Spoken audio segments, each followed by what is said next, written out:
Hello students, आपका फिर से स्वागत है आपके अपने यूट्यूब चैनल शैलेश मैथमेटिक्स में।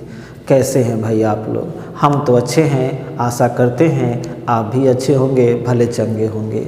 हमने पिछले वीडियो में 1 से लेकर 25 तक का सॉल्यूशन देखा था। आज उसी को कंटिन्यू करेंगे और हम इस वीडियो में 26 से लेकर 50 तक का सॉल्यूशन देखेंगे। तो चलिए बिना समय बर्बाद किए हुए हम 26 से क्वेश्चन डिस्कस करते हैं। 26 नंबर क्वेश्चन कहता है 26 नंबर क्वेश्चन में थोड़ा सा एरर है। इंटीग्रेशन 0 से π/2 दिया है, जबकि इंटीग्रेशन -π/2 से +π/2 होना चाहिए। तो हम इसको सही कर दिए हैं। -π/2 से +π/2 sin के पावर 9x dx। यह डिफिनिट इंटीग्रेशन के प्रॉपर्टीज पर है। हम लोग एक प्रॉपर्टी पढ़े थे -a से +a fx dx। इस फंक्शन का डिफिनिट इंटीग्रेशन 0 होता है अगर fx ऑड फंक्शन हो। क्या हो? ऑड फंक्शन हो। और इतना ही बराबर 2 × 0 से a fx dx होता है अगर fx is an even function. अगर ऑड फंक्शन हो तो 0 हो जाता है, बिना इंटीग्रेट किए हुए आँख मूंद के 0 लिख देंगे। लेकिन अगर इवन फंक्शन होगा तो -a से +a में ना इंटीग्रेट करके हम 0 से a में इंटीग्रेट करते हैं और 2 से मल्टीप्लाई कर देते हैं। तो इंटीग्रेट करने से पहले हम चेक कर लेते हैं कि यह फंक्शन इवन है कि ऑड है। तो इवन ऑड में क्या करते हैं ना, कुछ नहीं करना होता है, x के जगह पर -x पुट करना होता है। x के जगह पर क्या? -x। अगर साइन बदल गया तो ऑड फंक्शन, और साइन चेंज नहीं किया तो इवन फंक्शन। x के जगह पर -x पुट कर दीजिए, साइन -x होल का पावर 9। आप जानते हैं sine minus theta minus sine theta होता है, तो माइनस साइन एक्स के पावर 9 हो गया। और माइनस को 9 बार मल्टीप्लाई कीजिएगा तो माइनस ही रहेगा, साइन को 9 बार मल्टीप्लाई कीजिएगा तो साइन का पावर 9x हो गया। तो देख सकते हैं फंक्शन तो वही है लेकिन साइन बदल गया। इसका मतलब है कि साइन का पावर 9 ऑड फंक्शन है और ऑड फंक्शन का डेफिनिट इंटीग्रेशन 0 होता है। तो आप कह सकते हैं 26 का बी ऑप्शन करेक्ट है। 26 का कौन सा ऑप्शन करेक्ट है? इसका बी ऑप्शन करेक्ट हो गया। क्वेश्चन नंबर 27 बहुत सिंपल क्वेश्चन है। लिखता है cos 1/2x dx, यानी cos x/2 dx। तो cos का इंटीग्रेशन साइन होता है, तो साइन x/2 अब बाई x के कोफिशिएंट से डिवाइड कर देंगे 1/2 प्लस c। ऑप्शन ढूंढ लीजिए, इसका कौन सा ऑप्शन करेक्ट है आप खुद से ढूंढ लीजिए। ठीक है, तो ये आपका 27 नंबर हो गया। 28 नंबर क्वेश्चन है integration x³ - 1 by x² plus x plus 1 dx। आप देख सकते हैं हम 1 को 1 का क्यू लिख दें तो यह AQ माइनस BQ के फॉर्म पर आ गया। हम इसको फैक्टराइज कर देते हैं तो AQ माइनस BQ क्या होता है? A minus B into A² plus AB plus B²। ऐसा करने से डिनोमिनेटर वाला टर्म कैंसिल हो गया। देख सकते हैं यही टर्म डिनोमिनेटर में है, बच गया x। तो x का इंटीग्रेशन x²/2 अब -1 का इंटीग्रेशन x प्लस c। इसमें कांस्टेंट k लगा दिया है तो उससे कोई फ़र्क नहीं पड़ता है, एक कांस्टेंट देना है। आप c लिखो या k लिखो, उससे कोई फ़र्क नहीं पड़ता है। देख लीजिए कौन सा आंसर करेक्ट है। 29 में a एक सेट दिया है जिसमें 2 एलिमेंट है x और y। पूछता है कितना number of binary operation define होगा। तो number of binary operation, number of binary operation equal to formula होता है n के पावर n²। n का पावर n², जहाँ n नंबर ऑफ एलिमेंट होता है, नंबर ऑफ एलिमेंट होता है। तो बताइए इस सेट में कितने एलिमेंट है, एक और एक दो, तो n की जगह पर 2 लिख देंगे। 2 इंटू 2 का स्क्वायर, तो 2 का स्क्वायर 4, तो 2 के पावर 4 हो जाएगा। 2 का पावर 4 कितना होता है, 16। तो इसका आंसर क्या हो जाएगा, 16 हो जाएगा। बी ऑप्शन करेक्ट है।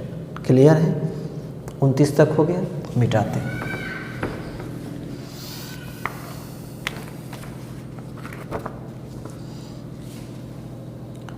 क्वेश्चन नंबर 30 लिखता है if mapping R to R a function then F inverse R to R will be exist. तो आपको पता होना चाहिए वैसे ही फंक्शन का इन्वर्स एग्जिस्ट करता है जो फंक्शन बाइजेक्टिव होता है, यानी 1 ऑन्टो। जो फंक्शन 1 ऑन्टो होगा उसी फंक्शन का इन्वर्स एग्जिस्ट करता है। तो इसमें 1 ऑन्टो दिया हुआ है, ऑप्शन सी ऑप्शन करेक्ट है। तो 30 का सी ऑप्शन करेक्ट है, डायरेक्ट डिफिनीशन पर है, इसको कोई सॉल्यूशन करने की आवश्यकता नहीं है। 31 नंबर कहता है इफ़ fx1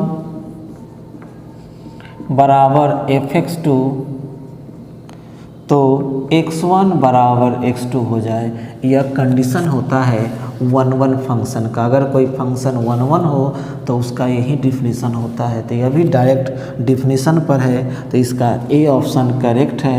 यह 1 फंक्शन होगा, 1 फंक्शन का यह कंडीशन है।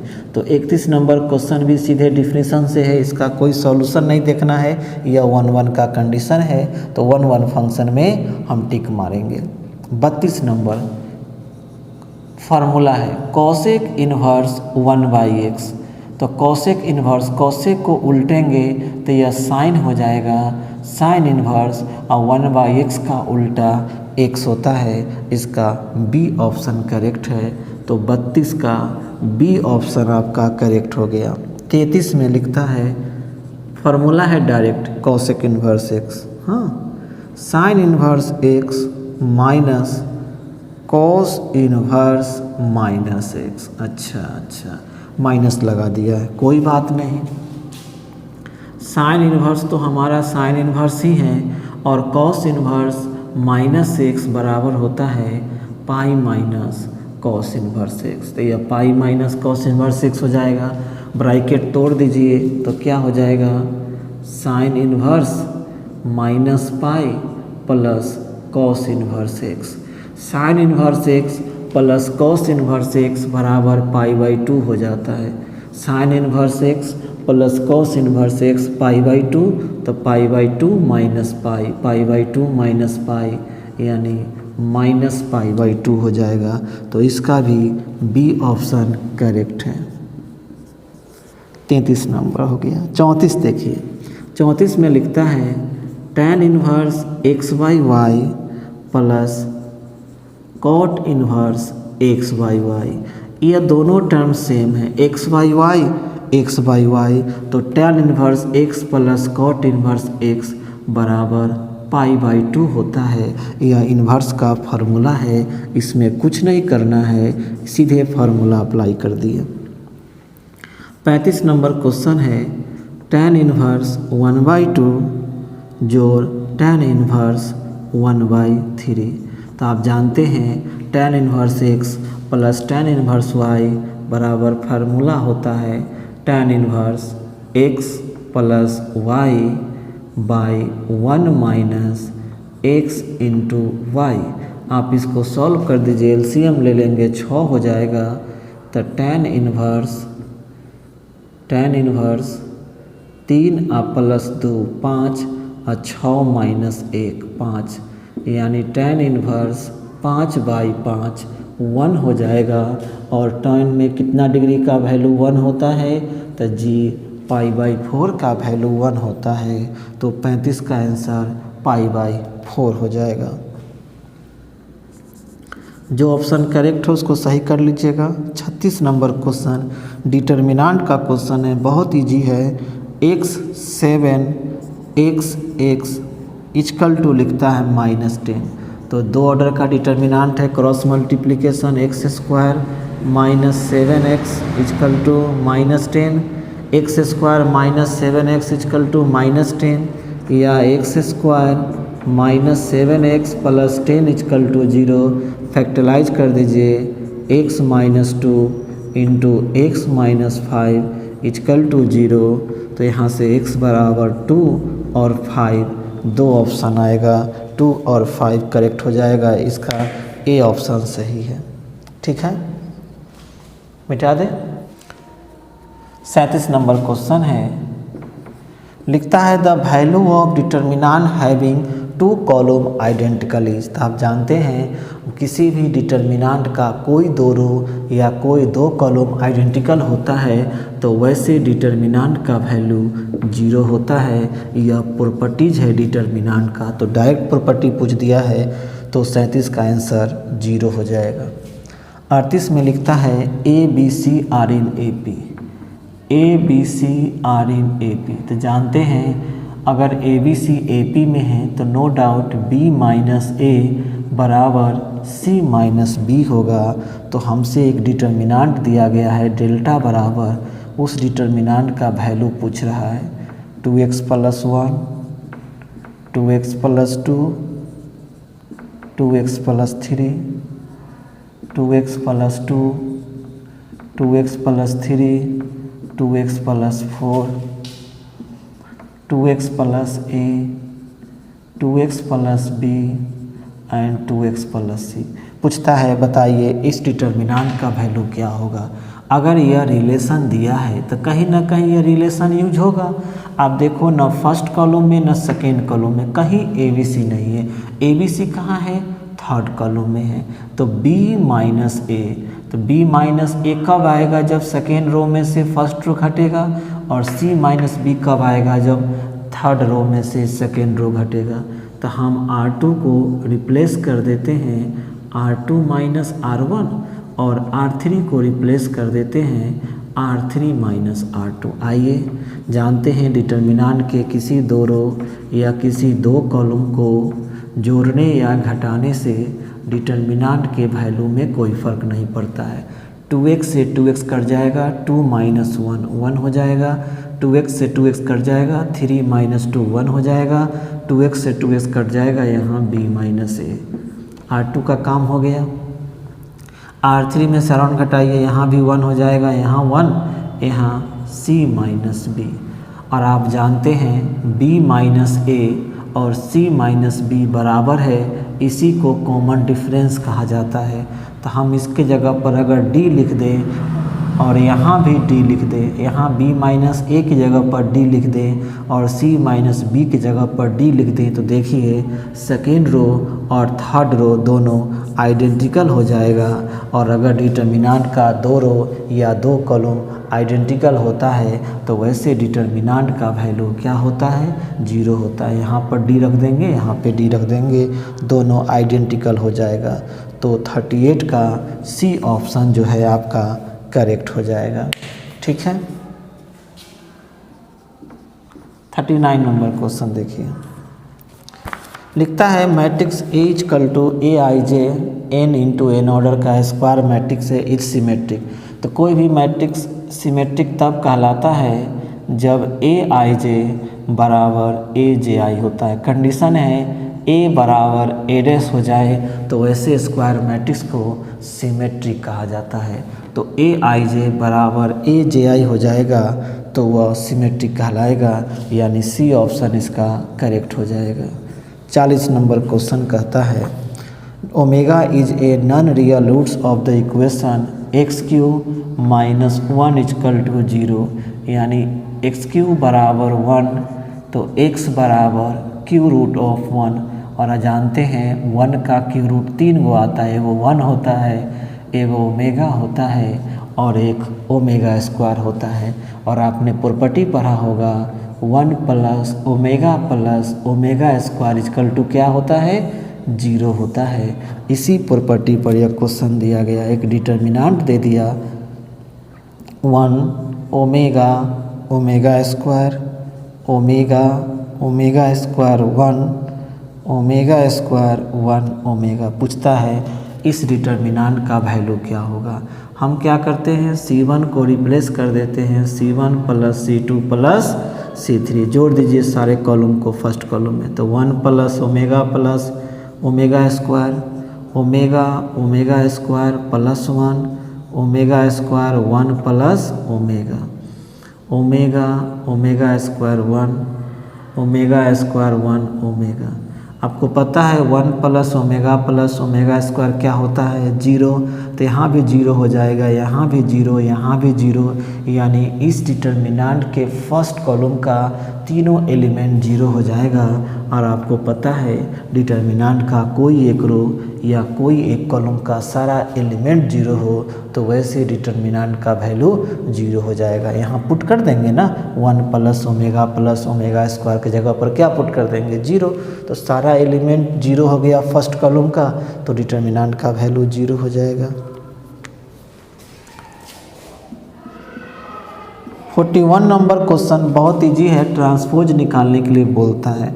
तो ट्रांसपोज निकालने में हम लोग क्या करते हैं, दिए हुए मैट्रिक्स के रो को कॉलम में और कॉलम को रो में चेंज कर देते हैं, यानी सीधे उलट देते हैं। ए दिया गया है तो ए डैश क्या हो जाएगा, रो कॉलम में आ जाएगा, पहला रो पहला कॉलम में, दूसरा रो दूसरा कॉलम में आ जाएगा। यही हो गया इसका ट्रांसपोज। तो देख लीजिए 41 नंबर का कौन सा ऑप्शन करेक्ट है, आप खुद से देख लो। 42 number question, a matrix has 4 row, एक मैट्रिक्स में 4 रो है, and each row has 3 elements. एक मैट्रिक्स में कितने रो हैं, 4 रो हैं, और हर रो में 3 एलिमेंट है। तो आप ही देखिए यह 4 रो है और हर रो में 3 एलिमेंट है, तो यह कितने ऑर्डर का मैट्रिक्स हो गया, तो 4/3 है कि नहीं है, 4 रो है 3 कॉलम है, तो यह 4/3 ऑर्डर का मैट्रिक्स हो जाएगा। तो 42 4/3 ए ऑप्शन करेक्ट है। 43 नंबर क्वेश्चन लिखता है ए बराबर स्क्वायर मैट्रिक्स है, सारा एलिमेंट 1 है, 1 1 1 1 1 1, पूछता है बताओ ए स्क्वायर क्या होगा। तो ए स्क्वायर निकालने में इसी को मल्टीप्लाई कर देंगे, इसी मैट्रिक्स को क्या करेंगे 2 बार लिख के मल्टीप्लाई करेंगे। देखिए सारा एलिमेंट सेम ही आएगा मल्टीप्लाई करोगे तो, बस एक एलिमेंट मालूम चल जाए कि मल्टीप्लाई करने पर क्या आता है, तो हम बता सकते हैं कि इस पूरा का प्रोडक्ट क्या होने वाला है। तो मल्टीप्लाई करने में क्या करते हैं, पहला रो से पहला कॉलम में 1 × 1 प्लस 1 × 1 और प्लस 1 × 1, 1 प्लस 1 प्लस 1, यानी सारा एलिमेंट 3 3 3 हो जाएगा। और सब में से हम क्या करेंगे 3 कॉमन ले लेंगे तो फिर से ए आ जाएगा, तो ए स्क्वायर बराबर 3a हो जाएगा। सी ऑप्शन इसका करेक्ट हो जाएगा। क्लियर है, आप मल्टीप्लाई करोगे सारा एलिमेंट तो सेम ही है ना, सब में 3 3 3 3 यही आ जाएगा।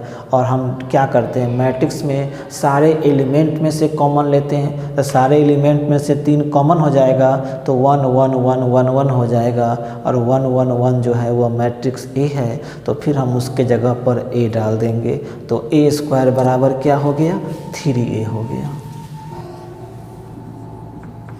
ए इक्वल टू लिखता है एक मैट्रिक्स है स्क्वायर मैट्रिक्स 1 2 4 3, और इसमें लिखता है देन ऑप्शन दे दिया mod A equal to 0, inverse exist, does not exist, none of these. तो देखिए किसी मैट्रिक्स का इन्वर्स तब एग्जिस्ट करता है जब उसके डिटर्मिनेंट का वैल्यू 0 के बराबर नहीं आता है।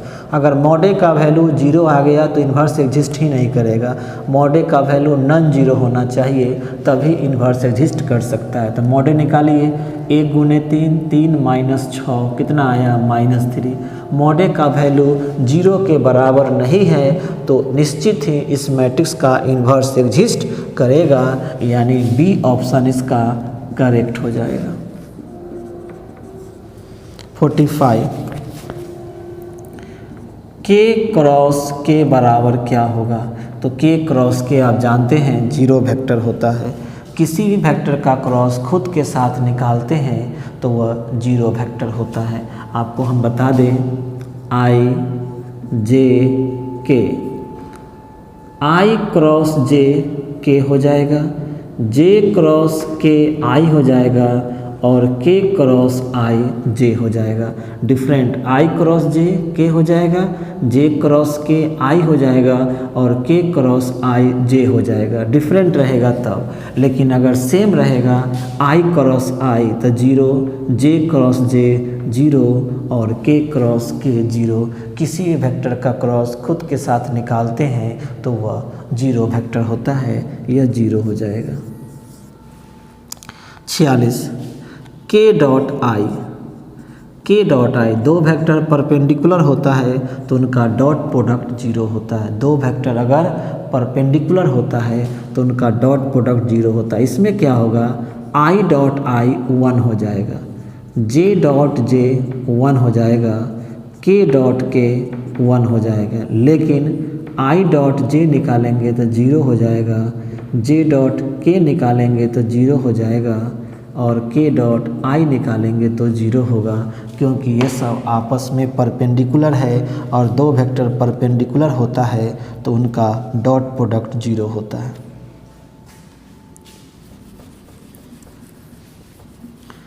47 लिखता है a b c will be coplanar if, अगर कोई तीन वेक्टर कोप्लेनर होता है, ए बी सी अगर कोप्लेनर होगा तो इनका scalar triple product a b c निश्चित ही जीरो होगा। तो ए बी सी लिखने का मतलब होता है यह जीरो हो जाएगा, यानी a dot b cross c. Scalar triple product का मतलब होता है पहला का डॉट और बाकी दोनों वेक्टर का क्रॉस। तो ए डॉट बी क्रॉस सी जो है वो आपका जीरो हो जाएगा, यानी बी ऑप्शन सही है। यह कंडीशन है तीन वेक्टर के कोप्लेनर होने का। तीन वेक्टर अगर कोप्लेनर होता है तो उनका स्केलर ट्रिपल प्रोडक्ट जीरो होता है। 48 टू वेक्टर्स इतना एंड इतना, दो वेक्टर दे दिया है। एक वेक्टर ए बराबर मान लीजिए 2i plus 5j plus k है और एक b नाम का वेक्टर दे दीजिए 3i minus 2j plus 4k। चलिए इनका डॉट निकालिए तो a dot b 3 into 2 6, 5 into minus 2 10 और 1 इंटू 4 4, यानी 6 प्लस 10 जीरो हो गया। तो दो वेक्टर का डॉट जीरो होता है तो वह दोनों वेक्टर एक दूसरे पे परपेंडिकुलर होता है, यानी वेक्टर ए और वेक्टर बी दोनों आपस में परपेंडिकुलर वेक्टर होगा। ठीक है।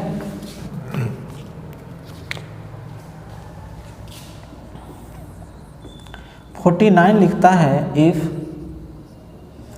a plus b plus c equal to 0, a का मैग्नीट्यूड 3 है, b का मैग्नीट्यूड 4 है और c का मैग्नीट्यूड 5 है, तो बताइए a dot b plus b dot c plus c dot a क्या होगा।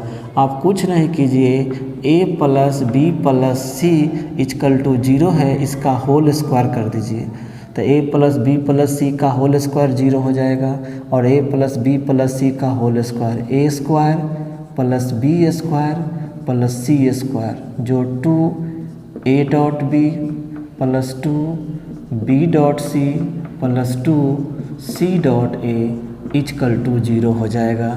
बताइए a कितना दिया है 3, तो 3 का स्क्वायर 9, b 4 है 4 का स्क्वायर 16, c 5 है 5 का स्क्वायर 25। सब में से 2 कॉमन ले लेते हैं तो क्या हो जाएगा a डॉट बी जोड़ b डॉट सी जोड़ c dot a equal to 0। तो 25 और 16 9 25 25 25 50 50 इजकल टू हो गया -2 a dot b plus b dot c plus c dot a. तो 2 से काट दीजिए 50 तो कितना बार में -25 बार में कट जाएगा, तो 49 का जो है वह बी ऑप्शन आपका करेक्ट हो जाएगा। एंड लास्ट देखेंगे आज के लिए 50 बी बी सी पूछता है स्केलर ट्रिपल प्रोडक्ट क्या होगा। तो ई लिखने का मतलब हो जाएगा, इसको लिख सकते हैं सी बी बी भी लिख सकते हैं, यानी c dot b cross b, और आपको पता है बी क्रॉस बी किसी वेक्टर का डॉट खुद के साथ निकालते हैं तो वह जीरो वेक्टर होता है। जीरो डॉट सी क्या हो जाएगा, जीरो हो जाएगा। तो बी बी सी का वैल्यू जीरो हो जाएगा। इस तरह से आज के वीडियो में हमने 50 तक का सॉल्यूशन डाल दिया है। अगर आपको मेरा सॉल्यूशन अच्छा लगा होगा तो आपसे रिक्वेस्ट करते हैं, काइंडली रिक्वेस्ट करते हैं कि मेरे वीडियो को आप लाइक ज़रूर करेंगे। जितना ज़्यादा लाइक करेंगे उतना जल्दी हम अगला वीडियो जो है आपके लिए लेकर हम उपस्थित होंगे। ठीक है, तो फिर अगले वीडियो में मिलते हैं। 51 से लेकर 75 तक का सॉल्यूशन लेकर हम अगला वीडियो में उपस्थित होंगे। तब तक के लिए धन्यवाद।